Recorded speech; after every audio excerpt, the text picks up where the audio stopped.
So here she is. Oh, she's waking up now because of the bright lights in her face. I shut off so she can go back to sleep. Hi guys. So today is Wednesday, March 4th, and it's been a week since I gave birth to baby Melody. And I'm going to tell you my entire C-section birth story. And so I do apologize in advance. This is going to be rather long. I'm trying to be as detailed as possible as I possibly can. A lot happened. I was in there for 3 days, and there's a lot that I need to cover with you guys. So just bear with me. And first off, I just want to say that I hardly remember the first day, and you'll, figure out why as I'm telling the story. So just going to begin telling you. And like I said, I do apologize if this is going to be a rather long video, but I do want this to be kind of an educational video. Those of you who've never had a C-section or don't know what happens, that's what I'm here for. I just want to tell you guys what goes on. And also I'll put a couple links down below of C-sections actually being filmed. If you have a weak stomach with blood, watch it to the point where you can stand it, because it's pretty graphic. But anyways, this is my story, and hope you guys enjoy. So I'm just going to start telling you the first day. The morning of, my surgery was scheduled for 12:30, and I had to be there at 10:30, so I was fine the whole way up to the hospital. I wasn't really nervous. I wasn't freaking out about the fact that they were going to cut me open. But I get there, and as I'm sitting in the waiting room, I think it finally hits me. I start to freak out. And what I mean by freaking out is I start to get a little nervous, kind of like a little anxiety attack, whatever. So I'm like, oh my God, here it is. This is it. Excuse me. And so they take me back into, the hospital area, whatever. And they take me to the first bed, and they have me get into my nightgown. And then they hook up the IV, and they put 2 heart monitors on my belly to monitor Melody's heartbeat is good. And then they did an ultrasound to make sure that she still breathed, and she was. And she was like really up in my stomach. So, and then they put the IV like to where they were giving me fluids. And it was just like clear fluids to keep me hydrated. It was, I think it's like potassium or something. I'm not really familiar with that. And then I had to fill out some paperwork, and they only let one person back at a time. So Julio was with me the first half hour or so. And then my doctor shows up and says hi and all that. And then it gets down to the point where it's about 30 minutes to my scheduled surgery. And the nurse comes in and says, I'm going to shave you. And I'm like, shave me? What do you mean? And she goes, I'm going to shave you down there so they can do the incision. And I'm like, okay. And I'm thinking that she's just going to shave my panty line. No, she shaved there. Yeah. TMI, I know. So she did that. And then it was time to get into our scrubs. And Julio got all suited up and everything. And so did I. And then I walked to the operating room, which was literally like 5 feet away. And I walk in there, and then it hits me because it looked like a horror movie. Like I was walking into a horror movie scene. And the movie that kept playing in my mind was Saw, because all graphic, gory looking tools and stuff. So you go in there, and there's a table in the middle of the room, and it literally looks like a crucifix. And there's bright lights everywhere. And then I was really dreading the Spinal Tap because I've seen it done and I've heard stories about it, and I just don't like needles in general. So they sit me on the table, and I kid you not, this table is like really skinny, like almost no wider than my body. So I'm sitting on the edge of it, and they have me kind of lean against the nurse, and they wanted me to put my chin down and slouch and totally relax everything. And I kept asking them so many questions, like, is it going to hurt? Like, how many needles are you poking into me? Blah, blah, blah. I kept asking them over and over and over and over. And I think they were getting annoyed by how many questions I was asking them. but I wasn't able to hold anyone's hand because they wanted me to completely relax. So the anesthesiologist, put the needle in, and it kind of felt cold. It hurt. It hurt pretty bad, and I just felt like a chill down my spine. But then I felt like a chill slash pain sensation going down the right side of my back, and I kept telling them that, and they're like, "Well, it's because you're not relaxing." So then, after they were done, it took no more than maybe a minute or two to get them to do the spinal tap, and I started to feel my legs like kind of like a warming sensation, and then they start to feel like as if your feet are falling asleep, like very tingly. And I kept asking them, is this normal? And I kept asking them questions again. And they're like, yep, that's normal. And then they're like, you're not going to be completely numb, but you're not going to feel pain or your nervous system. You're just going to feel like pressure. I'm like, okay. So they lift my legs up and they lay me down on the table. And they put your hands out like that, like you're extended out on this crucifix, literally like Jesus. You're actually crucified to the table. And everything's just kind of getting really tingly. It started from my feet up, and I kept asking them, is this normal? And then they put the catheter in, which was not that bad because I was so numb and I didn't feel anything. And then I kept asking them, am I supposed to feel groggy because I seriously feel like I'm going to go to sleep? And they're like, yeah, you're fine. Go ahead and go to sleep. Take a nap if you want to. You're fine. But I was fighting it because I didn't want to, fall asleep and never wake up, because that's how drugged up I felt. I started to feel like I wasn't going to wake up if I did fall asleep. So then my doctor comes in, and then Julio comes in, and they raise the curtain above you. So it's like from your chest up, you can only see from your chest up because there's like a blue curtain in front of you, so you don't see anything that's going on. But the bright lights that are right above me, the operating lights that are right above me, I could see the reflection of everything that they were doing. So I basically watched the whole thing. And so they're cutting me open, and I saw that. And I started to feel like extremely sleepy, like really doped up. And I kept asking them, is that normal? And they're like, yeah, you're fine. And like I said, I seriously thought I wasn't going to wake up if I didn't fall asleep, so I was fighting it. But it got to the point where I could barely speak or, turn my head. I couldn't even move my arms or anything. And the doctor wanted the anesthesiologist to kind of tilt the table backwards, like from my waist up. So I'm kind of like at a slam because I'm so big, and she needed to cut under my tattoo. And in order for her to do that, I needed to be like kind of bent backwards a little bit. So it kind of felt like I was hanging upside down, but I wasn't. And I felt all the blood rush into my head. My heart started pounding like crazy. And I'm kind of starting to freak out because it got to the point where I thought that I was seriously going to pass out. Like, not fall asleep, but pass out. And I told the anesthesiologist this, and he goes, are you okay? Just keep talking to me, blah, blah.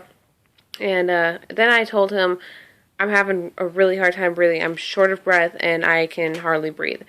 So he gets my inhaler, and I can't even lift my arm up to do it myself. So he had to literally do it for me. He had to, come to my mouth and pump the inhaler for me. And he had to do it like maybe 5 times because I was not breathing good at all. I could not catch my breath. And then I think they're about to pull Melody out. And like I said, well, like you guys know, she was breeched, so her head was all the way up here. And the other surgeon, he starts to push Melody out, like literally push her out as they're pulling her feet. And I heard him grunting like he was pushing with all of his might, with all of his strength. And that's when it kind of hurt. And like I said, I would feel pressure. Like, you know how like your feet fall asleep and you touch it and it kind of tickles a little? Well, you feel pressure like someone's pressing down on you, but you don't feel like the actual touch sensation. So anyways, where was I? So then they're pulling her out and he's pushing on her, and that kind of hurt because it just felt weird, like someone was pushing down on your stomach, and I'm like jolting because they're, pushing me so hard. And then I hear Melody cry. And then Julio goes around and starts taking pictures. And they didn't let him cut the umbilical cord for some reason. But the second that I heard her cry, I started tearing up. No matter like how doped up I was, I started tearing up. And then this is when I started to fade out. And like I said in the beginning, I hardly remember that day because of the morphine, because of all the drugs that they gave me. So then they bring her around to me, and they're like, they held her right here, and I was able to kiss her, and I started crying a little bit, but I couldn't really, move to touch her or anything. So then I remember them sewing me up, like watching them sew me up, and then I remember them putting me back into the room that I was before, so which is the recovering room. And I remember my face itching really, really bad. And like I said, I was so doped up that I barely remember anything. But I do remember my face itching. I remember my whole body itching. I remember scratching like crazy. And then they come in and they put these cotton panties on you where they're kind of like gauze material. And then they put this enormous pad on you because, you bleed like right after you give birth. And I'm going to get the pad so I could show you guys how big it is. So that's how big the diaper is. Yeah, pretty much diaper. And then I remember nurses coming in and checking my bleeding, which when they do that, they press on your stomach to make you bleed more, and they check to see if you have blood clots or not. And so that hurt, and I screamed loud because it hurt so bad. And then I started throwing up. I got really nauseous because every time I would lift my head up, I would seriously get the spins and want to throw up. So I was constantly grabbing for the bucket or the bag and throwing up. And nothing was really coming up because you can't eat 12 hours before your surgery. So I was literally dry heaving. And when you throw up, you use your stomach muscles. So that really hurt me to throw up. And then I remember them bringing Melody in. And then my mom came in with Julio, and then I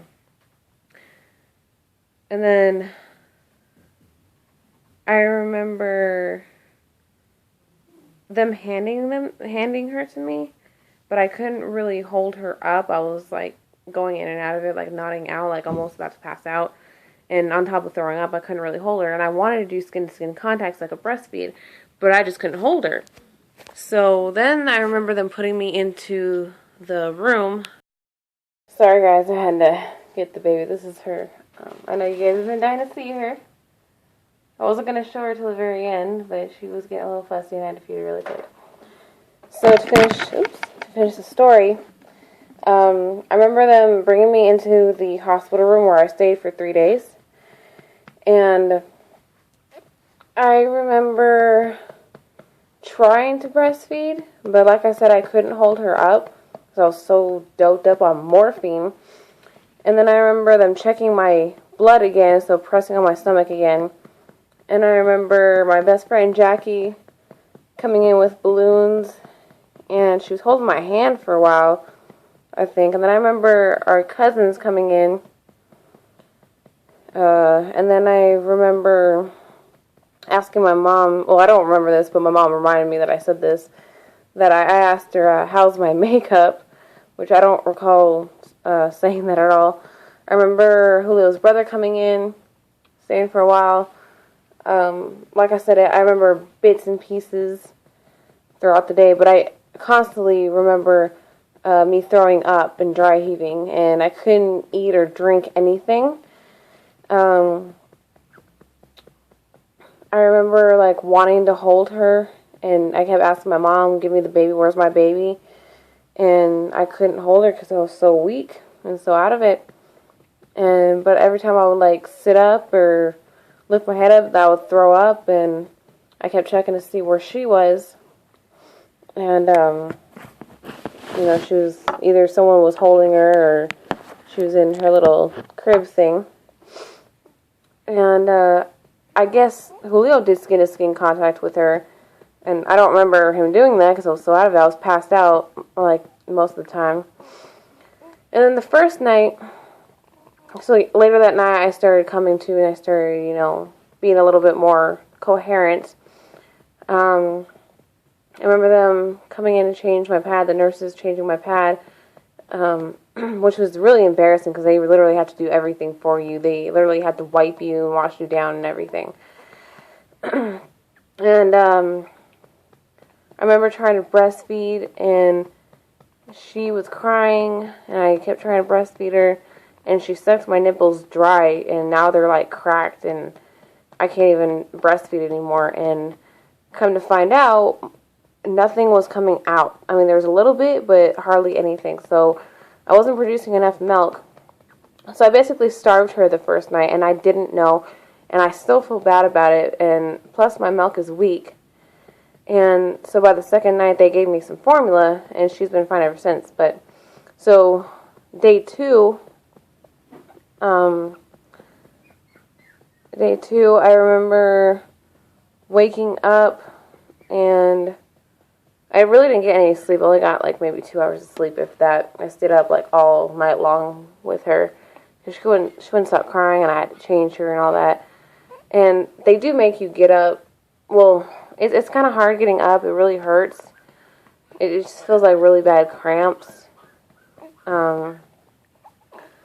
Let's see. So the second day, I had a lot of people coming in to talk to me, like nurses and birth certificate people,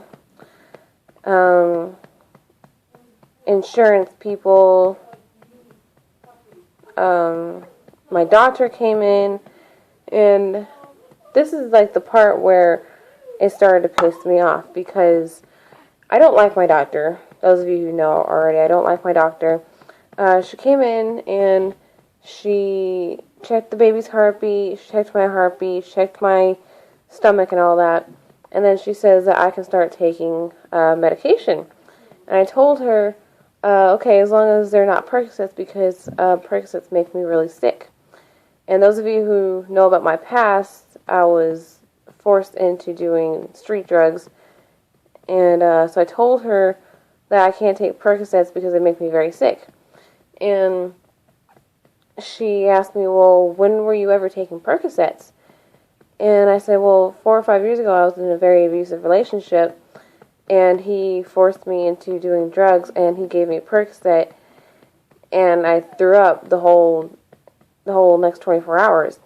And so she's like, oh, well, I'm going to have a social worker come talk to you because you never told me that. And so I'm like, well, why would I need to tell you that? That was like 4 or 5 years ago. I'm just saying I can't take Percocets. And she said, well, I'm still going to have a caseworker come and talk to you because you never told me that. So I was like, whatever. And so that whole day, my mom came in to see me. Julio was at work. Nurses kept coming in and out, checking on me and stuff. And I was able to get up and walk around after they gave me my first pain pill. So I walked around the halls a little bit, very, very slowly. Also, they give you a belly band, and it's to kind of push everything back together and help you heal faster. So I'm going to show you guys that right now. So this is kind of like a postpartum shot for you guys. So that's the belly band. And they just wrap it around. And so yeah, it makes it a lot easier to get up and down with this on because it feels good to have it on. And it makes your posture straight a little, but it's really hard to get on. Anyways, so I was able to walk around. And let me see what else. So that whole day, my mom just hung out with me, and I had some more visitors. And the second night is when I finally gave her some formula, and that's when I finally realized that I was starving her because no one told me. No one checked on my breast milk or anything like that.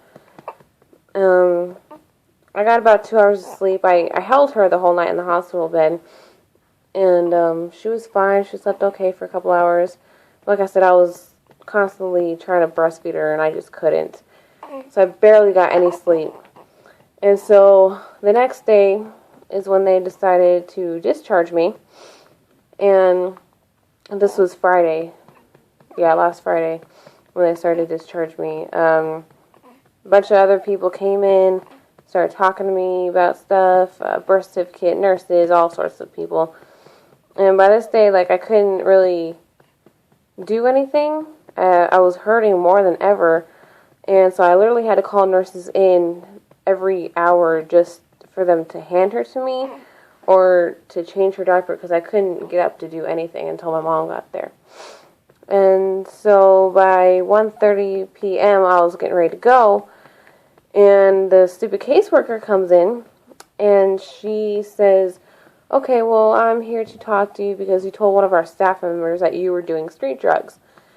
And I'm like, no, 4 or 5 years ago I was doing street drugs because I was forced into them while I was in a very abusive, controlling relationship.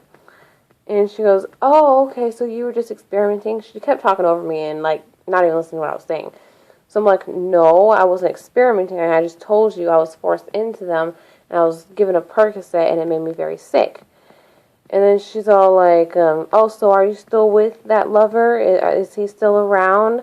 I'm like, no, that was 4 or 5 years ago. He's in prison now, thank God. And then she's all like, okay, so you're not doing anything anymore, right? I'm like, no, I just told you. And I started to get loud with her because I was getting very aggravated. And then she goes, oh, okay, well, we drug tested you yesterday and you came back negative. I'm like, wait a second, you drug tested me? I don't remember anyone coming in here to drug test me. And she goes, yeah, someone took your blood and we tested you for it. I'm like, oh, okay. So, well, I didn't tell her this, but basically what they did is they lied to me about what they were taking my blood for. Because I remember the guy coming in to take my blood, and I asked him what they were taking it for. And he goes, oh, it's just to check your blood levels. So, considering that, they pretty much drug tested me without my consent. And I'm really upset about that. I feel very violated. And, these nurses, they have, I'm not being racist or anything, but they can't speak very good English. And they don't really, ask you if you need anything. You really have to call them into the room. I mean, I didn't really feel comfortable in that hospital. I don't know, they don't really pay attention to you that much. And they don't really aid your every need. But, by 1:30 I was able to come home. And I brought baby home in the car seat. And so I came home and, the whole time that I was in the hospital, I just remember bits and pieces of it. And I was so tired because I hardly got any sleep. And I still haven't really gotten any sleep. Last night she was pretty good. I only woke up once with her, and I was able, to get a few hours of sleep. And I think she's trying to make a doo-doo. And, yeah, everything's pretty much good. I still hurt pretty bad. I'm on Loratab, so I take those quite often. It's weird not having an appetite. It's weird, not craving every little thing.